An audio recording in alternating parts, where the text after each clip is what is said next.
Welcome to a three-part series on finding square roots and cube roots. Today we're going to focus on square roots. The square root of a positive number p is x if x squared equals p. So if x squared equals p, then the positive number is p. There are two square roots for every positive number. For example, the square roots of 36 are 6 and negative 6. Because 6 squared is 36, and negative 6 squared is 36. So if I have 6 times 6, that equals 36.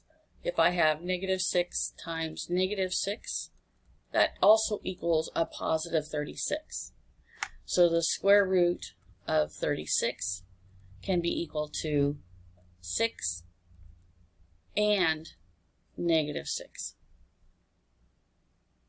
The square roots of 1 over 25 are 1/5 and negative 1/5. You can write the square roots of 1/25 as plus minus 1/5. This symbol indicates the positive or principal root, square root. A number that is a perfect square has square roots that are integers. The number 81 is a perfect square because its square roots are 9 and negative 9. If you square root a number and it becomes a decimal, then it is not a perfect square. And we're just going to go ahead and move on. I'll come back to cube root here in a moment. So here's a chart of perfect squares of 1 through 30. And so in this case, 1 times 1 is 1, 2 times 2 is 4, 3 times 3 is 9. And just remember that when you have 3 squared, it is not 3 times 2. That is not the way you would do that, okay? 3 squared is 3 times 3. It means there are two numbers being multiplied together, okay? If you have a calculator like this was on your school supply list. When we're looking for square roots, if you'll look next to the 7, just to the left, there's an x squared button, and right above it on the base of the calculator is a square root symbol in blue. In order to use this, you would click the second button first, so you would click here, then you would click here, and then you would type in your number. So if I were to do the square root of 25, I would click the second button, then the x squared button. So I'm going to put a button around it. And then enter, and that's going to tell you that the answer is 5. Okay, you can test your calculator now.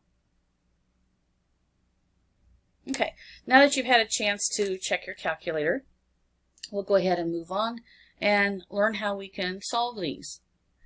So we're looking for x, and in these equations we say that x squared is equal to 121. And so we want to know what x is if I take two x's and multiply it together to get 121. So we want to know what x is. So I know that 11 times 11 is 121. But remember, this is positive. So that means that I can also take a negative 11 times a negative 11, and that's going to give me a positive 121. So in that case, the square root of 121 is a positive and a negative 11. And that's what this means, positive and negative 11. You can write it like this, or you can write it like this. Either one's fine. Sometimes when you see them, they're in fraction form. And we could still do these. We're going to be looking for the square root of x when the square of x is 16 over 169. That's a lot of squares in that sentence.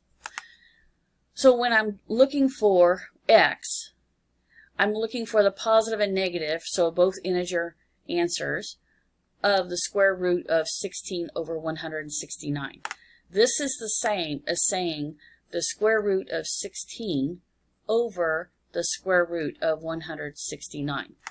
This is the same as this. And if this is better for you to understand, go ahead and write it that way. It is the same. So I know that the square root of 16 is 4. 4 times 4 is 16. And I know that the square root of 169 is 13. 13 times 13 is 169. Because these are positive numbers, these are positives, this is going to be a positive or negative 4/13. Okay? Again, you can write it like this, or you can write it like this. Just know that both of those are correct answers to this solution. So let's try this one. We have x squared equals 196. So to find x, I need to square root 196.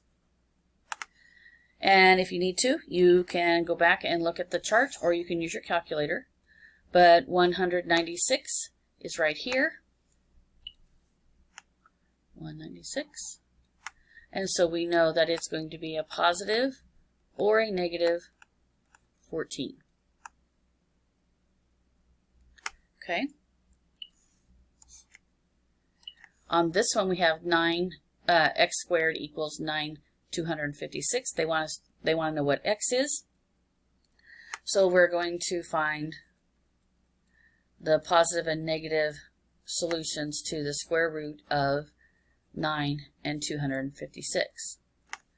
So 9 is 3. So we have plus and minus. The square root of 9 is 3, and the square root of 256 is 16. Okay? If you have any questions, come see me.